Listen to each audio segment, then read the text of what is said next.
Good evening and welcome to Responding to COVID-19 on TTT, Talk City 91.1 FM, and TTT Live online on Facebook. I am Wesley Gibbings. One recurring question during the current period of lockdown and reduced economic activity is the continued availability of food. Our high food import bill has been signaling to us for some time now that action is needed to address a considerable imbalance in the ratio of domestically produced food products against imported supplies. Given the protracted nature of the COVID crisis, there will be justifiable concerns as the movement of international cargoes face the prospect of slowing down considerably, and as the economy would do well to more closely manage foreign exchange outflows. This evening, we'll be spending some time with the CEO of the National Agricultural Marketing and Development Corporation, Nirmalla Debysingh-Persad, and Ian Mohammed, plant pathologist in the Ministry of Agriculture, Land and Fisheries. Welcome to the program, Ian and Nirmalla. Thank you. Good night. Yes. Nirmalla, is there any cause for concern by the people of Trinidad and Tobago regarding the supply of food? Wesley, I want to say that when we speak about food, we're speaking about food from the major nutrient groups. Based on figures that we have collected from approximately 274 farms this week, we are seeing supplies of some of our major carbohydrate groups that we can grow here in Trinidad and Tobago. We're seeing sufficient quantities of vegetables and fruits that can be produced consistently from now until December of this year. Taking into consideration one example is, let us look at cassava. When we did a survey of the amount of cassava we have in production out of, and I'm talking specifically out of 274 farms that were surveyed from the period 23rd to the 27th of March, we're seeing there are approximately 77 acres of cassava fields in production with a total quantity of about 1.5 million kgs of cassava that can be harvested up to December 2020. I want to look at some other figures of eaten commodities that are commonly eaten. Let's take melungeon, for example. We have figures that show that approximately 22 acres of melungeon are currently in production out of these 274 farms where data was collected, with average yields of about just over 500,000 kgs of melungeon available on the market until December 2020. If we look at the fruit groups, which, everybody are looking to fruits to help increase our vitamin intake, we have, let's look at pineapple, for example. From just about 10 acres of pineapple, we can harvest 162,000 kgs of pineapples up until December 2020. So these are just some of the figures showing some of the more commonly purchased items at the markets that we're going to be seeing, and which can, contribute to the nutrient safety of what is we're eating these days. Now, turn it to Ian. Ian, certainly with respect to the crops, the food crops, there would be a question of the sustainability of seedlings and the availability of seeds and other inputs into that sector to ensure that, beyond December, if the thing carries on, goes on and on, then you'd probably have issues regarding the imported contents that farmers need to keep their farms going. What's happening on that end? Right. Well, what I can tell you is that at least from the ministry standpoint, we produce, we've been mandated over the years to produce a lot of locally adapted seed varieties for a number of crops, such as corn, bodi, melon, hot peppers, okra, we even do Karaili as well. These varieties actually are, as I said, locally adapted. A seed bank has been basically maintained at Tucker Valley, where the seeds that are produced are stored in a cold storage at the particular temperatures to ensure that they maintain viability. So, in terms of risk management, seeds are actually always available because we would have our target set and seeds will be produced accordingly. Of course, what happens is you have farmers because these materials are produced for both farmers and the general public, and it is at a subsidized cost. The farmers plant a lot of they do plant a lot of hybrids, which are derived from seeds that are imported, and so you would find cost has increased for these inputs.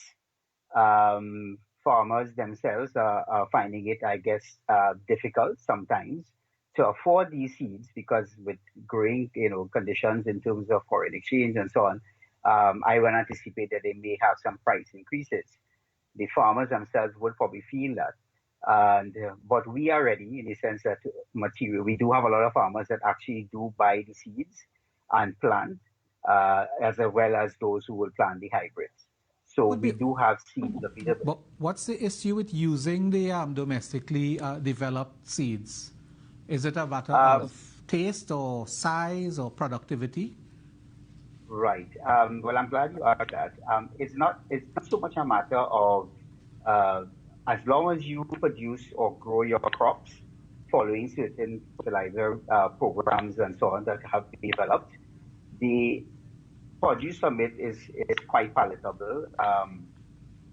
The difference is that the seeds from these particular crops can be reused to give you more plants. You basically get back the same thing. When you use the hybrids, you can't do that. The seeds from those produce, when you plant those back, you're not going to get back the same thing. Right? So that's basically the difference. So you would say that in the bank, there's a sufficient supply in the event, however likely or unlikely, that the imported product is no longer available. You have enough in the bank to keep us going for a considerable amount of time. Yes, as I said, with regards to the basic varieties as I highlighted before, corn, bodi, so it's a mix of different things. We also do melanja and stuff like that as well too. All locally adapted and developed. Yeah, now that we are focusing on farmers and their practices, what is Namdevco putting in place to ensure that you're not only dealing with a matter of food safety and food security, but in terms of the operations of farmers and their own health and safety issues? Well, what I can say, and what we have enforced, as you well know, the very premise of our farmers markets, of which we have 10 operating throughout the country, we have 2 wholesale markets, one that actually runs Monday to Friday, and we have 2 fish markets. We have 2 retail markets. I'd like to say that the very premise of our establishment, especially farmers markets, are based on high quality and safe food, maintenance of nutritive value, and bringing food from the farm directly to you. The measures that we have in place to safeguard, it's a safeguard for our customers as well as our farmers. We continue to actively monitor farms, and the place where farmers are offered to trade their produce, we've instituted several measures to ensure that safety is maintained from person to person who use the market and based on the interactions of consumers with vendors. But so what practices do you see changing on the field, out on the field? What are there changes to the practices there that you see necessary to ensure the safety of the agricultural workers in the field? Wesley, we have consistently throughout the years promoted good agricultural practices. One component of that is good personal hygiene on the field. We all appreciate that personal hygiene transfers to long shelf life properties of produce. And so we've continuously monitored and offered training to farmers and their field workers on personal hygiene and health. And so based on our continuous dissemination of information, we're continuously promoting proper hand washing, use, proper personal hygiene, social distancing, and all of the WHO measures. We're continuing to actively reinforce it on the field to ensure farmer and the farm assistant health is maintained at its highest during this time. So we're talking about out on the field, but Ian, there are issues regarding the transporting the produce, and there are perils there as well, wouldn't you say? Remember, we are in unique conditions now in terms of with all of this, the measures that have to be in place in terms of interaction. Yes, so I know I would have seen stories, where farmers were saying that their produce is staying on their hands and is rotting. I'm seeing all these different stories coming up with regards to that. So yes, I think there would be some challenges in terms of movement of the produce. But remember, there's no, but it is just a matter of getting that produce out to the consumers. So yes, there would be some challenges. Now, Nirmalla, in terms of monitoring the behavior of farmers from the field to the transport system and to delivery at the markets, what kind of monitoring takes place there along the value chain? We are constantly in contact with farmers on a daily basis. Our cadre of field officers constantly are in contact with our farmers. We also have the marketing department who is actively working on, right now, rerouting some of the supply chains, because as you would well appreciate, many of the fast food industries and some of the restaurants and other places of prepared meals are not utilizing as much the quantities that they used to. So we are attempting right now, based on farmers' requests, to reroute these supplies to our regional health authorities, because they have reached out to us, and other similar institutions, inclusive of groceries and other marketplaces where the items are required. We've also allowing farmers who are not customary users of our market, be it wholesale and retail, to be allowed to trade at our markets. All they have to do is contact us. So we're being very open and facilitative to the marketing of food produce, especially items that are very perishable, such as our leafy green vegetables. We are making extra special facilities available to them at our markets right now. And the storage, the long-standing and vexing issue of storage, is that going to become more an issue? Yes, storage will be an issue, and we are in the planning phase of looking at storage mechanisms. We have two types of storage mechanisms we need to look at: storage in the field, as well as storage out of the field, where we look at proper post-harvest handling to ensure the safety and long shelf life of the foods that we're storing. So we're actively looking at programs right now. We're looking at the commodities that would lend themselves to long-term storage, and we're looking at the facilities that are currently available to facilitate such storage mechanisms, such storage potentials to happen.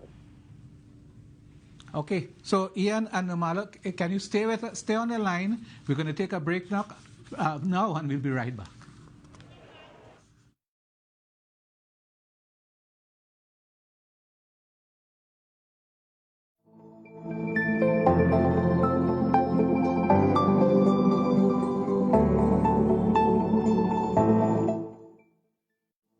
The following message is brought to you by the National Gas Company of Trinidad and Tobago Limited, at the forefront of energy.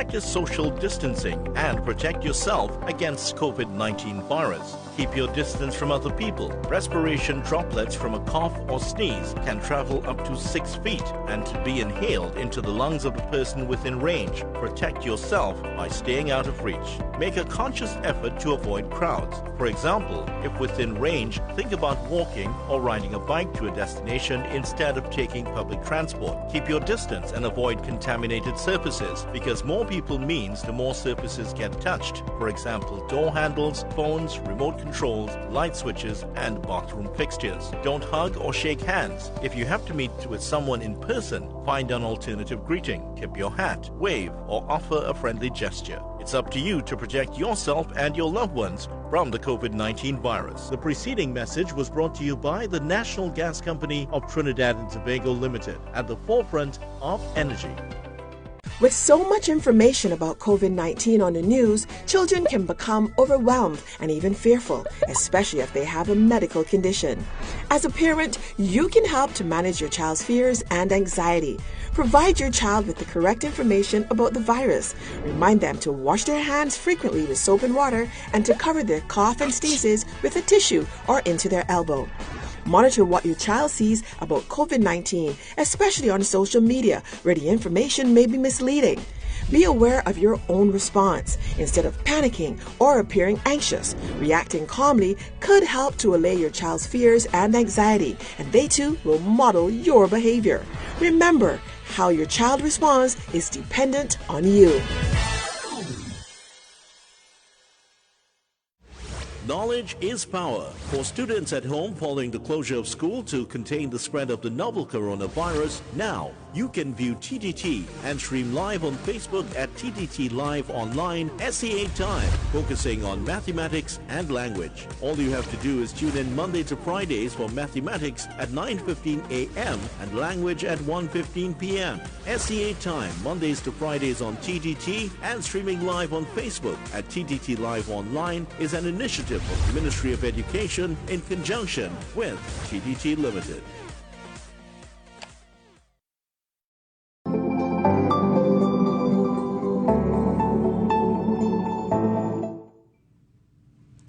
Welcome back to Responding to COVID-19 on TTT, Talk City 91.1 FM, and TTT Live Online on Facebook. I am Wesley Gibbings. On the line, we have the CEO of Namdevco, Nirmalla Debysingh-Persad, and Mohammed, plant pathologist in the Ministry of Agriculture, Land and Fisheries. I know I don't have the full designation there, Ian, but it will come up in your graphic. Now, we are talking about farming practices and possible changes or greater monitoring throughout the supply chain, Ian. What do you see changing, if anything at all? And also, what do you see requires extra scrutiny? Right. Well, I'm glad you raised that. Essentially, and I'm sure you're probably seeing it, and everyone is probably seeing it, there has been, basically seeing that people are staying at home now, there seems to be a change towards or embracing of setting up that households having their own home gardens. Because if I can't go out for some reason to get to have my vegetables or whatever, maybe I should plant something at home. And so what the ministry is looking at is a seed initiative where households, we're looking at approximately about 50,000 households, that seeds can be supplied, a mixture of seeds that they can then set up for one-time use, meaning they could have a one pick and have something, whether it's okra, whether it's corn, whether it's bodi, melangen, those sorts of things. So there is an encouragement to set up, small home gardens in the little spaces that you have. Of which I would advise people to do now, to kind of assess this kind of space that they have in their yards and where they could probably fit something, at least particularly now, to see if when the weather conditions get a little better, that they could probably have these things planted and have at least some food that they can pick for themselves and have. Now, Nirmalla, we frequently hear this suggestion that people should develop their own home gardens in order to complement the purchases that they would make at the market and so on. But how far can a home garden really go? It can go very far. It can go from seasonings that you use every day. It can go to your soft vegetables, to your leafy vegetables that, sometimes get damaged in transit. I mean, it can go very far. I mean, we've seen where homes produce pumpkins, watermelons. As Ian said, the seed varieties that are available lend themselves to, propagation and under good conditions. So home gardening can go very, very, very far. And Ian, what would be some of the limitations and what would be some of the advantages of home gardening? Well, in terms of limitations, I mean, one of the limitations would be your land space. Obviously, some people who may be living in concrete jungles or the terrain may have to look at innovative ways of doing things in buckets or pots or whatever it is. And certain crops you would not want to put because of the size, you wouldn't be able to do those. But it doesn't mean that you can't do anything. One can do tomatoes, you can do just about anything, of that nature. So no, there are some limitations, but I think it will be more advantageous because you could have something that you put into it, and you are the one going to consume it. You know what you're putting into it. I can think of another, which is the water availability. We don't live in a country really where people have continued the age-old habit of rainwater harvesting to keep in a tank somewhere, and so you can use that for the water. And now that we have water challenges throughout the country, people might find it hard-pressed. What, by way of recommendations, can you offer to the person who is interested in home gardening? They have the space, they have access to the seeds, but they might have an issue with irrigation, with water. And also, what advice would you give them with respect to the chemicals that they use to help the crops to grow? Right. Well, okay. As you said before, yes, water may be a challenge for some because we know this is something that is widespread.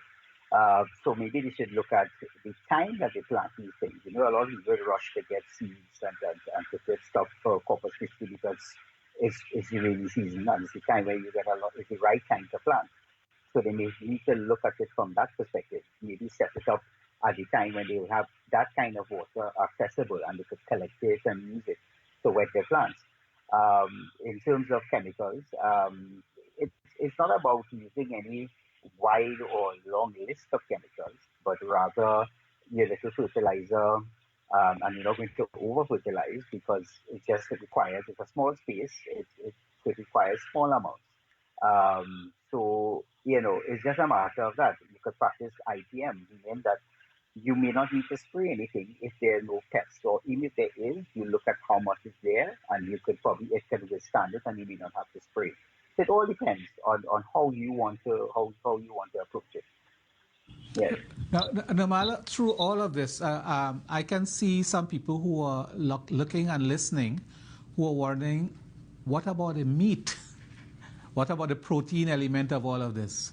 Now, I know Ian is probably not the right person to ask this question, and Namdevco focuses not very heavily on the meat component, yes, and a lot of the meat is protein sources. Yes. I'm sorry, I didn't get that. No, I was saying non-vegetable protein sources. Go on. Yes. Well, yes, and but I know that there have been some initiatives nationally with respect to the small ruminants, and to a certain extent the other forms. Poultry is pretty big. The poultry industry, at least at one time, used to be virtually self-sufficient. I know there's still some importation, but the other meats are heavy imports, account for a substantial amount of our food import bill. Is there anything that you think can happen in this period of difficulty? I mean, the supplies are coming in, but there might come a time when, because of domestic demand, where these the food is coming from, that we may experience disruptions. I can't honestly speak to that right now. What I can say is we have been looking at complementing protein, vegetable sources of protein. We have been looking at that. I've had some conversations with nutritionists out of the RHA quite recently, looking at complementing various protein groups to ensure that out of the vegetable sources we can have sufficient proteins available at the market spaces. But in terms of local sources of non-vegetable protein foods, honestly, I can't speak to that right now. But what I can say is at our farmers market, we do have a farmer who continues to harvest, seed sources of protein, and that's available. We're also continuing to see sufficient volumes of seafood passing through our seafood wholesale markets.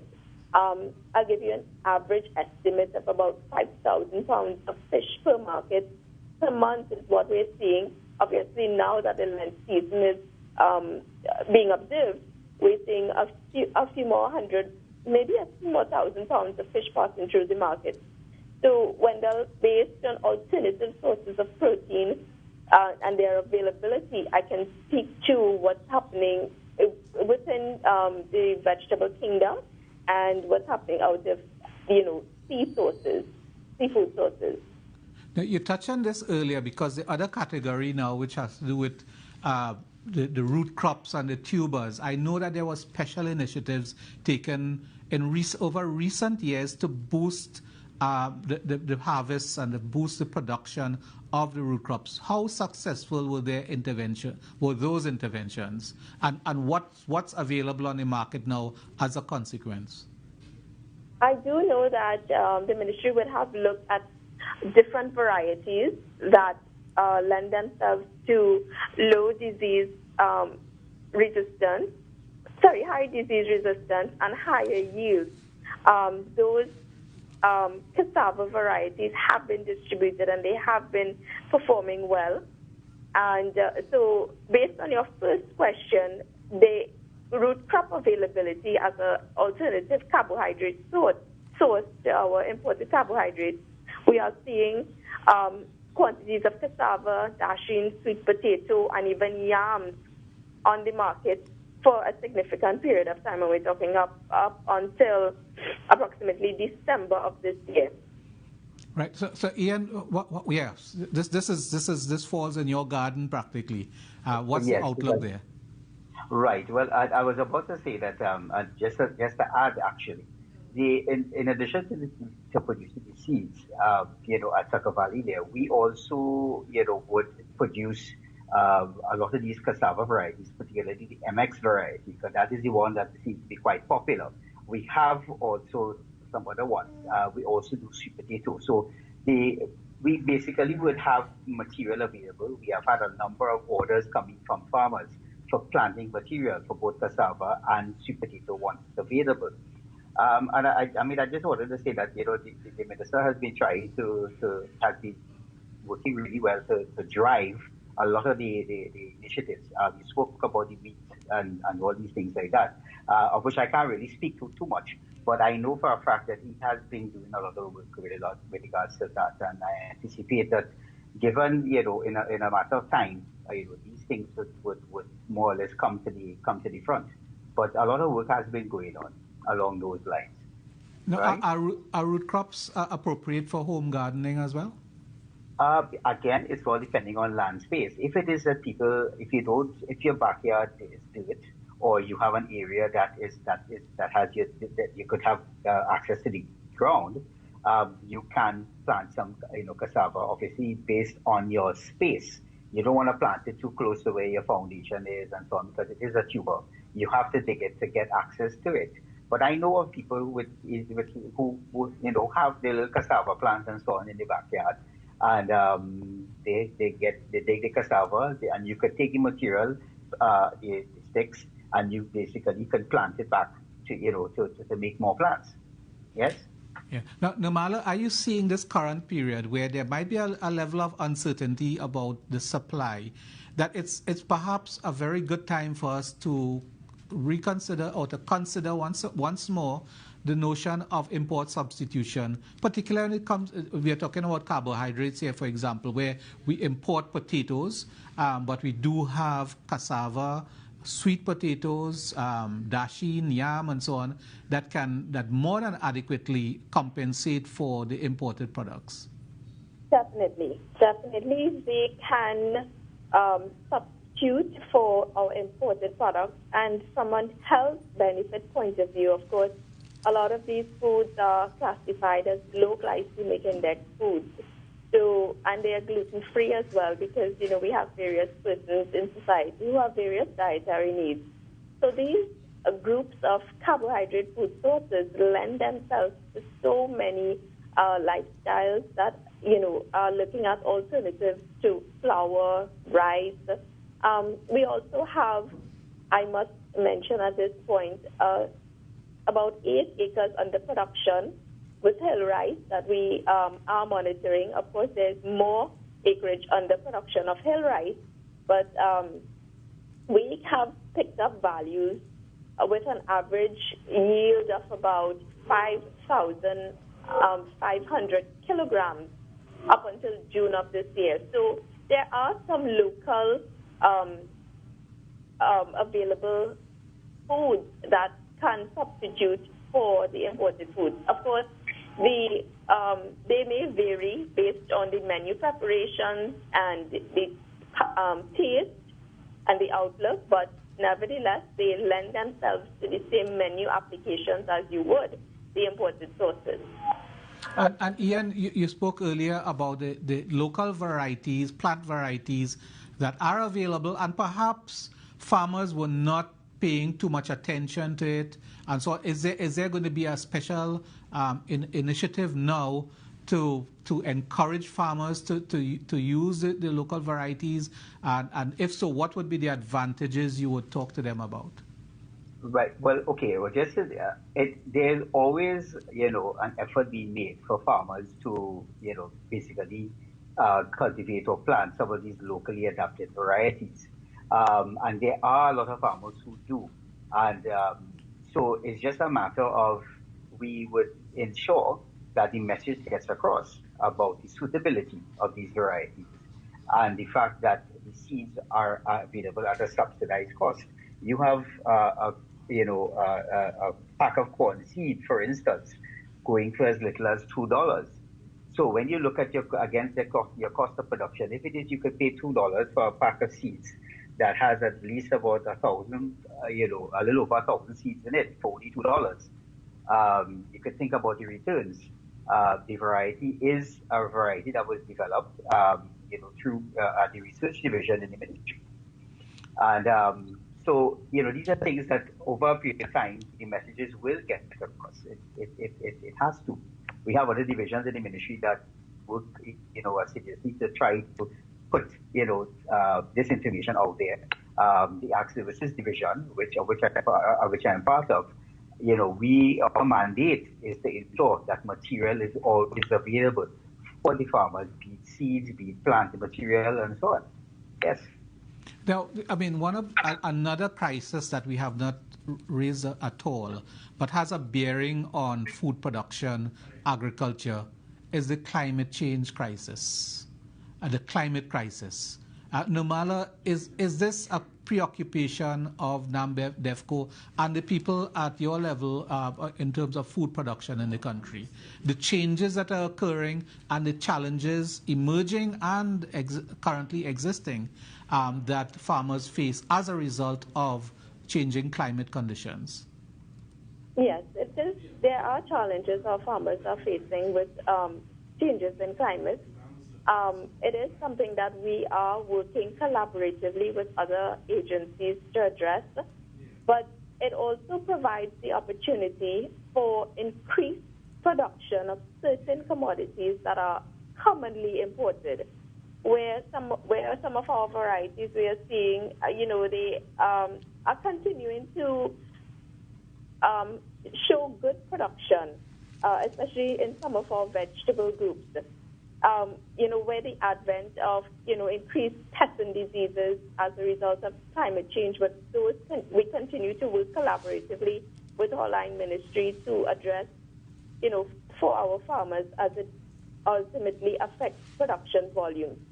So it is something, again, that is constantly changing. It is something we continuously have to grapple with. We have to continuously monitor the situation. So what I can say coming out of all of this, for now, our palates, what we are accustomed to eating, the food groups that we like, the food groups that we are accustomed to, we do have quantities, available to us now based on, whatever recent changes we've had in climatic conditions. Now, Ian, sticking on the topic of climate change and the climate crisis, as some of us like to describe it, one would assume that the development of the local varieties would take greater into account local conditions, climatic conditions, soils, and these things. So wouldn't you say that in terms of options available to farmers, the local varieties that are developed under your unit, under that section, would stand a better chance of being part of what people are now calling climate-smart agriculture in the Caribbean and Trinidad and Tobago? Well, right. I'm glad you put it that way. The fact is that any time that you have varieties developed in, under the conditions that you're planting, would obviously stand a better chance versus what may have been developed outside of the country. It may do well the first year, but you would find after a year or two that development, that in itself, as it becomes exposed, will start to change. Seeing that you stick with if you look at the local varieties, they are consistent in the sense that they will do well year in year because they have been developed here. So yes, and that is something to consider.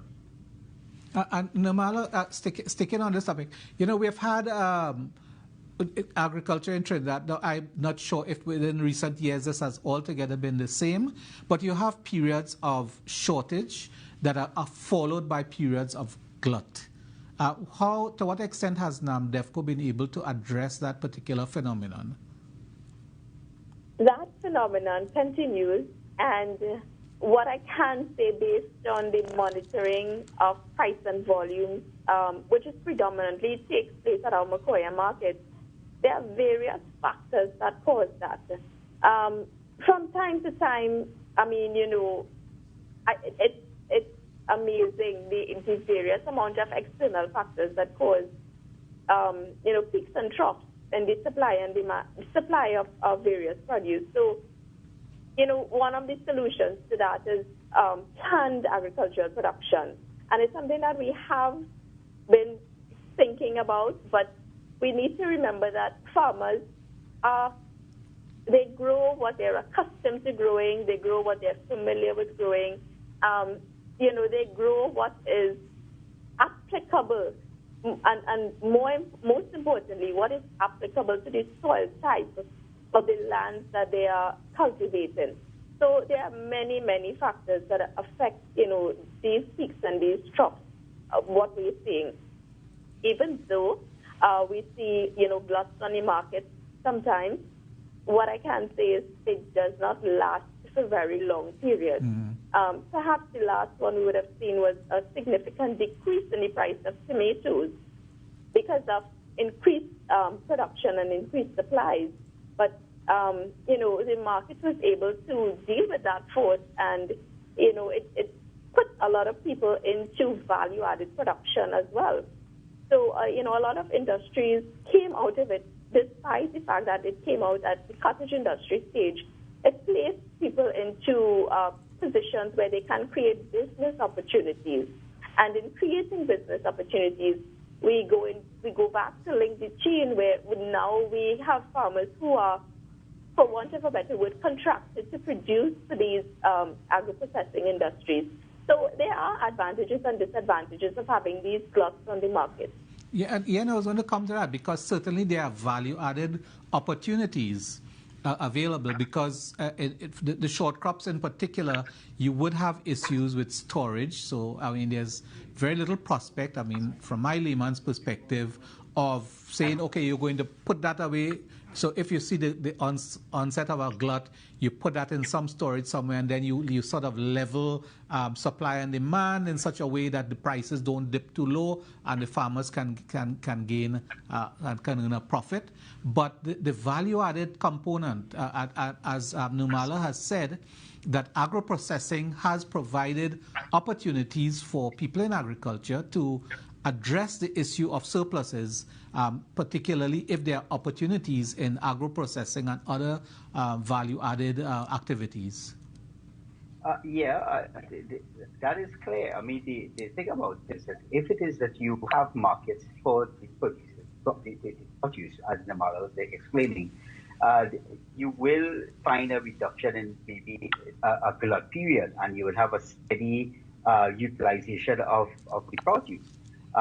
Again, it all depends on availability, and it all depends on how many of these agro-processing industries are available that could take up that slack.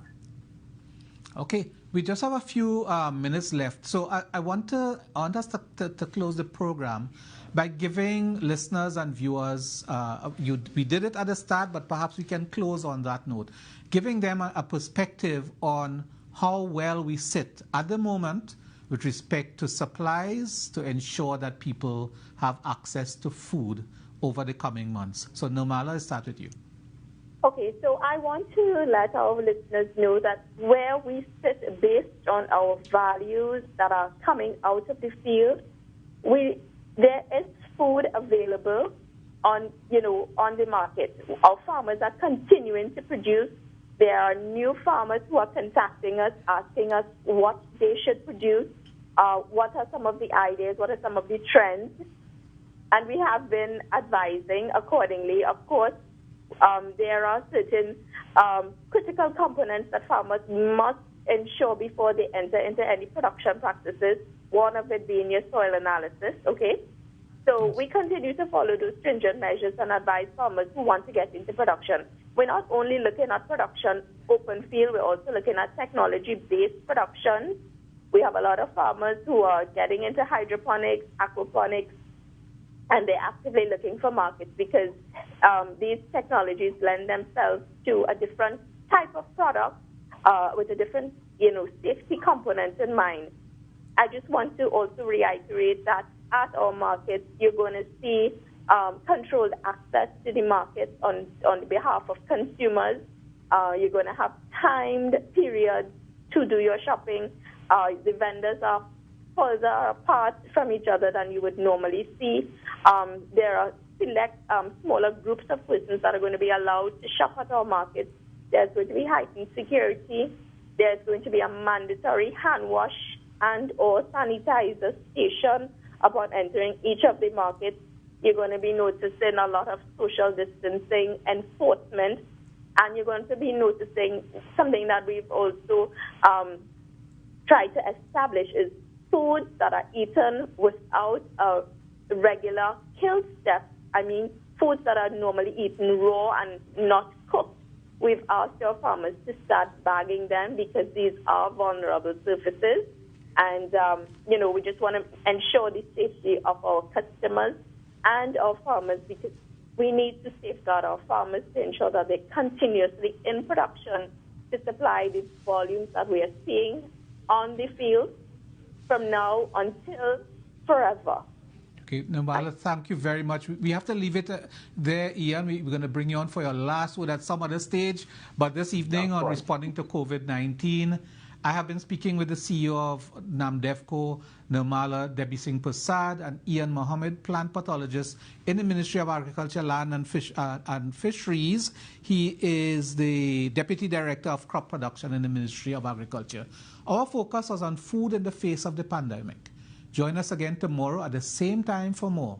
I'm Wesley Gibbings saying good night, stay safe, stay home, and save a life.